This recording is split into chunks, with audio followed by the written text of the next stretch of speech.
ನಮಸ್ತೆ ಎಲ್ಲ, ಹೆಂಗಿದ್ರಿ? ನಾನ್ ನಿಮ್ಮ ಸಾನ್ವಿತ ಪೂಜಾರಿ. ಇವತ್ತೊಂದು ನಾನು ವಿಶೇಷವಾದ ಜಾಗ ಕರ್ಕೊ ಬರ್ತಿದ್ದೆ ನಿಮ್ಮನ್ನ. ವಿಶೇಷವಾದ ಜಾಗ ಅಂತಂದ್ರೆ ನಮ್ಮ ಕುಂದಾಪುರ ತಾಲೂಕಲ್ಲೇ ನಮ್ಮ ವಣಸೆ ಗ್ರಾಮ ಪಂಚಾಯತ್ ಅವರು ಒಂದು ವಿಶೇಷವಾದಂತಹ ಒಂದು ಕಾರ್ಯಕ್ರಮವನ್ನ ಮಾಡ್ತಾ ಇದ್ದಾರೆ. ಅದೇನಂತಂದ್ರೆ ಬಂಗಾರದ ಹುಳುವಿನಿಂದ ಗೊಬ್ಬರ ತಯಾರಿಕೆಯನ್ನ ಮಾಡುವಂತದ್ದು. ನಾವದು ನಮ್ಮೂರಲ್ಲೇ ಅಂತದೊಂದು ಕಾರ್ಯ ಮಾಡ್ತಿದ್ರು ಅಂತ ಹೇಳೋದಕ್ಕೆ ಒಂದು ಹೆಮ್ಮೆ ಇತ್ತು. ಯಾಕೆ ಅಂತಂದ್ರೆ ನಮ್ಮ ಕರ್ನಾಟಕ ರಾಜ್ಯದಲ್ಲಿಯೇ ಪ್ರಪ್ರಥಮ ಬಾರಿಗೆ, ಯಾಕಂದ್ರೆ ಎಲ್ಲಾ SLRM ನವರಿಗೂ ಒಂದು ಸಮಸ್ಯೆ ಇದೆ ಎಂತ ಅಂತಂದ್ರೆ ಅದು ವೆಟ್ ವೇಸ್ಟ್ ನ ಹೇಗೆ ಮ್ಯಾನೇಜ್ ಮಾಡಬೇಕು ಅನ್ನುವಂಥದ್ದು. ಆದ್ರೆ ನಮ್ಮ ವಣಸೆ ಗ್ರಾಮ ಪಂಚಾಯತ್ ಅವರು ಅದೆಲ್ಲದಕ್ಕೂ ಒಂದು ಉತ್ತರವನ್ನ ಕಂಡುಕೊಂಡು ಅದಕ್ಕೊಂದು ಮಾದರಿಯನ್ನ ತಯಾರಿ ಮಾಡಿದ್ದಾರೆ. ಅದೇನಂತಂದ್ರೆ ಬಂಗಾರದ ಹುಳುಗಳಿಂದ ಆ ವೆಟ್ ವೇಸ್ಟ್ ಏನಿದೆ ಅದನ್ನ ಬಳಸ್ಕೊಂಡು ಗೊಬ್ಬರವಾಗಿ ಮಾರ್ಪಾಡು ಮಾಡ್ತಾ ಇದ್ದಾರೆ. ಆ ವೇಸ್ಟ್ ಗಳನ್ನ ಬಳಸ್ಕೊಂಡು ನೋಡುವ ಅದ್ ಯಾವ ರೀತಿ ಕಾರ್ಯಾಚರಣೆಯಲ್ಲಿ ಅವ್ರು ಮಾಡ್ತಾ ಇದ್ದಾರೆ, ಯಾವ ರೀತಿಯಲ್ಲಿ ಅದನ್ನ ಬಳಸ್ಕೊತಿದ್ದಾರೆ ಅಂತ ಹೇಳಿ ಈ ವಿಡಿಯೋದಲ್ಲಿ ನಿಮ್ಗೆ ನಾನು ತೋರಿಸ್ಕೊಡ್ತೇನೆ, ಬನ್ನಿ. ಈ ಹುಳದ್ದು ಸೈಂಟಿಫಿಕ್ ನೇಮ್ ಬಂದ್ಬಿಟ್ಟು ಬ್ಲ್ಯಾಕ್ ಸೋಲ್ಜರ್ ಫ್ಲೈ ಲಾರ್ವಾ ಅಂತ ಹೇಳಿ, ಅದನ್ನ ನಾವಿಲ್ಲಿ ಬಂಗಾರದ ಹುಳು ಅಂತ ಹೇಳಿ ಕರಿತಾ ಇದ್ದೇವೆ. ಇದನ್ನ ನೀವು ಗೂಗಲ್ ಅಲ್ಲಿ ಸರ್ಚ್ ಮಾಡಿದ್ರೆ ಸಿಗ್ತದೆ, ಬ್ಲ್ಯಾಕ್ ಸೋಲ್ಜರ್ ಫ್ಲೈ ಲಾರ್ವಾ ಅಂತ ಹೇಳಿ ಹಾಕಿದ್ರೆ. ಇಡೀ ಕರ್ನಾಟಕ ರಾಜ್ಯದಲ್ಲಿಯೇ ಪ್ರಪ್ರಥಮ ಬಾರಿಗೆ ವಣಸೆ ಕ್ಲಸ್ಟರ್ನಲ್ಲಿ ಪ್ರಾರಂಭಿಸಿರುವಂತಹ ಒಂದು ವಿಶೇಷವಾದ ಕಾರ್ಯ ಅಂತೇಳಿ ಹೇಳ್ಬೋದು. ಇದನ್ನ ಮೀನು ಸಾಕಾಣಿಕೆ ಮಾಡುವವರು ಹಾಗೆ ಕೋಳಿ ಸಾಕಾಣಿಕೆ ಮಾಡುವವರಿಗೆ ಈ ವಿಡಿಯೋ ತುಂಬಾ ಉಪಯುಕ್ತವಾಗುತ್ತೆ ಅಂತ ಅನ್ಕೋತೇನೆ. ಯಾಕಂದ್ರೆ ಈ ಹುಳಗಳ ಉಪಯೋಗ ಇರುವುದೇ ಅವರಿಗೆ. ಯಾವ್ದಾದ್ರೂ ಒಂದು ಕೆಲಸ ಮಾಡ್ಬೇಕಂದ್ರೆ ಅದು ಅಷ್ಟು ಸುಲಭ ಆಗಿರುವುದಿಲ್ಲ. ಅಂಥದ್ದೇ ಒಂದು ಕಠಿಣವಾದ ಕೆಲಸವನ್ನ ಸುಲಭ ರೀತಿಯಲ್ಲಿ ಮಾಡಬಹುದು ಅನ್ನುವಂಥದ್ದನ್ನ ವಣಸೆ ಕ್ಲಸ್ಟರ್ SLRM ನವರು ತೋರಿಸಿಕೊಟ್ಟಿದ್ದಾರೆ ಅಂತ ಹೇಳಿಕ್ಕೆ ಖುಷಿ ಆಗ್ತದೆ. ಈ ಮೇಲ್ಗಡೆ ಅಂತ ಬೀಳನ್ನು ಹಂಸಿ ಬಿಟ್ಟಿರೋ ಅದು ಫ್ಯಾಷನ್ ಫ್ರೂಟ್ ಅಂತ ಹೇಳಿ ಎಂತಕ್ ಹಾಕದಂತಂದ್ರೆ ಈ ಬಂಗಾರದ ಹುಳು ಎಂತ ಇತ್ತು ಅವುಗಳಿಗೆ ಜಾಸ್ತಿ ಬಿಸಿಲಿಪ್ಪಕ್ಕಾಗ ಫುಲ್ ತಂಪಿರ್ಕು, ಅದಕ್ಕೋಸ್ಕರ ಈ ಬಳ್ಳಿಗಳನ್ನೆಲ್ಲ ಹಂಸಿ ಬಿಟ್ಟಿರೋ. ಇದರಿಂದ ಹುಳಗಳೆಂತ ಇರುತ್ತೋ ಸೇಫ್ ಆಗಿರುತ್ತೋ ಅಂತ ಹೇಳಿ.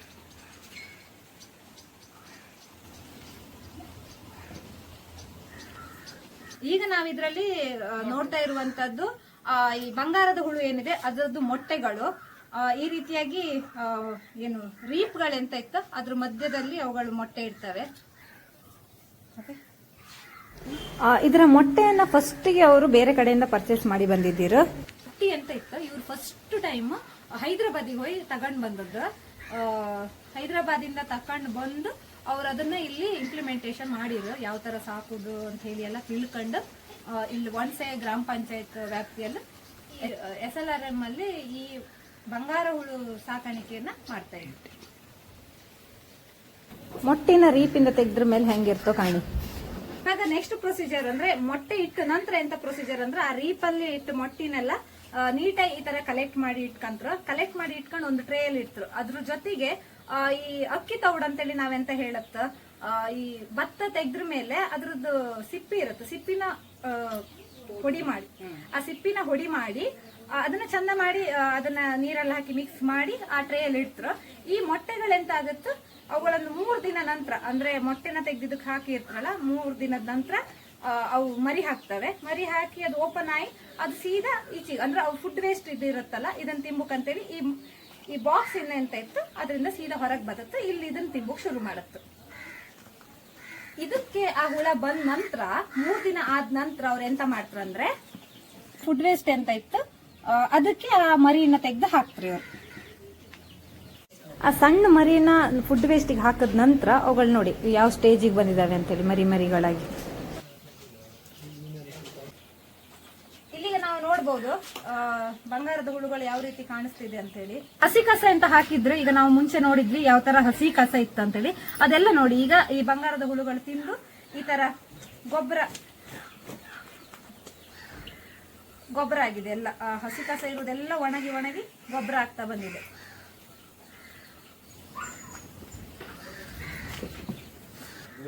ಇದು ನೆಕ್ಸ್ಟ್ ಸ್ಟೇಜ್. ಮರಿಗಳಿಂದ ಇನ್ನು ಸ್ವಲ್ಪ ದೊಡ್ಡದಾಗಿ ಗ್ರೋತ್ ಆಗಿದೆ, ಸ್ವಲ್ಪ ಕಲರ್ ಕೂಡ ಚೇಂಜ್ ಆಗಿದೆ ನೋಡಿ. ಈ ಹಸಿ ಕಸ ತಿಂದು ಗೊಬ್ಬರ ಆದ ನಂತರ 18 ದಿನದ ನಂತರ ಅವುಗಳು ಈ ಬಂಗಾರದ ಕಲರಿಗೆ, ಗೋಲ್ಡ್ ಕಲರಿಗೆ ಸ್ವಲ್ಪ ಕನ್ವರ್ಟ್ ಆಗ್ಲಿಕ್ಕೆ ಬರ್ತದೆ. ಅದಾದ ನಂತರ ಇವುಗಳನ್ನ ಕೋಳಿ ಸಾಕಾಣಿಕೆ ಮಾಡುವವರಿಗೆ ಅವುಗಳಿಗೆ ಕೋಳಿಗಳಿಗೆ ಆಹಾರ ಉಪಯೋಗಿಸ್ಲಕ್ಕ, ಹಂಗೆ ಈ ಮೀನ್ ಸಾಕಾಣಿಕೆ ಮಾಡುವವರಿಗೆ ಮೀನಿಗೆ ಆಹಾರ ಇದನ್ನ ಉಪಯೋಗಿಸ್ಲಕ್ಕ.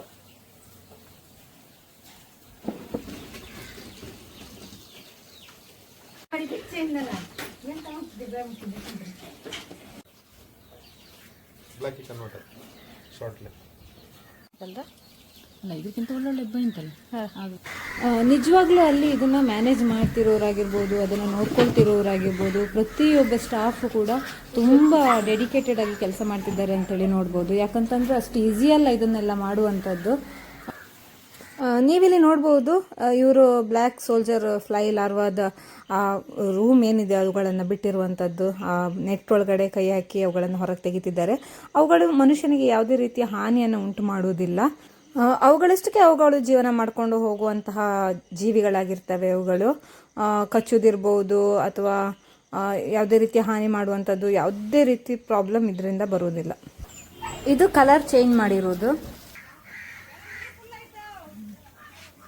18 ದಿನ ಆದ ನಂತರ ಅವುಗಳ ಬಂಗಾರದ ಬಣ್ಣ ಎಂತ ಇತ್ತು ಅದನ್ನ ಕಂಪ್ಲೀಟ್ಲಿ ಕಪ್ಪು ಬಣ್ಣಕ್ಕೆ ತಿರ್ಸ್ಕಂತು. ಅದ್ರ ಜೊತೆಗೆ ಅವು ಫುಡ್ ತಿಂಬೋದನ್ನ ಸ್ಟಾಪ್ ಮಾಡ್ತು, ಹಂಗೆ ಮೂವ್ಮೆಂಟ್ ಕೂಡ ಸ್ಟಾಪ್ ಮಾಡ್ತು.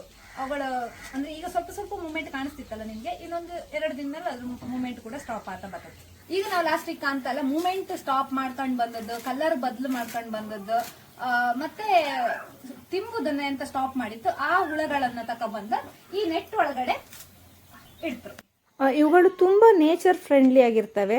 ಅಂದ್ರೆ ಮನುಷ್ಯರಿಗೆ ಕಚ್ಚುವುದಿಲ್ಲ, ಯಾವುದೇ ರೀತಿಯ ಪರಿಣಾಮ ಉಂಟಾಗುವುದಿಲ್ಲ ಇವುಗಳಿಂದ. ಆ ಹುಳನ್ ನಾವೀಗ ನೆಟ್ ಒಳಗ್ ಹಾಕಿತ್ತಲ್ಲ, ಅದಾದ ನಂತರ ಅವುಗಳು ಈ ತರ ನೊಣ ಆಗಿ ಬದಲಾಯಿತು.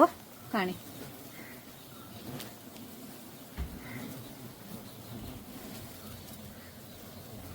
ಆ ಹುಳ ಎಂತ ಇತ್ತು ಅದು ನೊಣ ಆಗಿ ಕನ್ವರ್ಟ್ ಆದ್ಮೇಲೆ ಇದೇ ರೀಪ್ ಅಂದ್ರೆ ರೆಡಿ ಮಾಡಿ ಇಡ್ತರು. ಈ ತರ ರೀಪ್ ನ 3-4 ಸೆಟ್ ಮಾಡಿ ಅದ್ರ ಗ್ಯಾಪ್ ಎಂತ ಇತ್ತು ಅದ್ರಲ್ಲಿ ಹೋಗಿ ಮೊಟ್ಟೆ ಇಡ್ತು. ಆಗ ಕಾಣ್ತಲ್ಲ ನಾವು ಫಸ್ಟಿಗೆ ಅದೇ ರೀತಿ.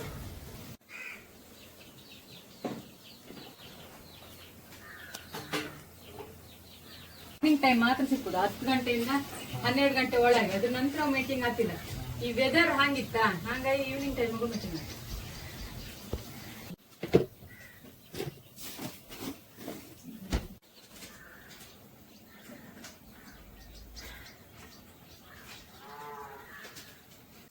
ಹಾಗೆಯೇ ಯಾರಾದರೂ ಇಲ್ಲಿಗೆ ಭೇಟಿ ನೀಡಬೇಕು, ಇಲ್ಲಿನ ಈ ಕಾರ್ಯಕ್ರಮಗಳನ್ನು ನೋಡಬೇಕು ಅಂತ ಹೇಳಿ ಯಾರಾದರೂ ಆಸಕ್ತಿ ಇದ್ದರೆ ಇಲ್ಲಿನ ಉಸ್ತುವಾರಿಯನ್ನು ನೋಡ್ಕೊಳ್ತಿರುವಂತಹ ಉದಯ್ ಕುಮಾರ್ ಶೆಟ್ಟಿ ಅವರನ್ನ ಸಂಪರ್ಕ ಮಾಡಬಹುದು. ಅವರ ನಂಬರ್ನ ನಾನು ಇದರಲ್ಲಿ ಮೆನ್ಷನ್ ಮಾಡಿರ್ತೇನೆ ಈ ವಿಡಿಯೋದ ಜೊತೆಗೆ. Thank you.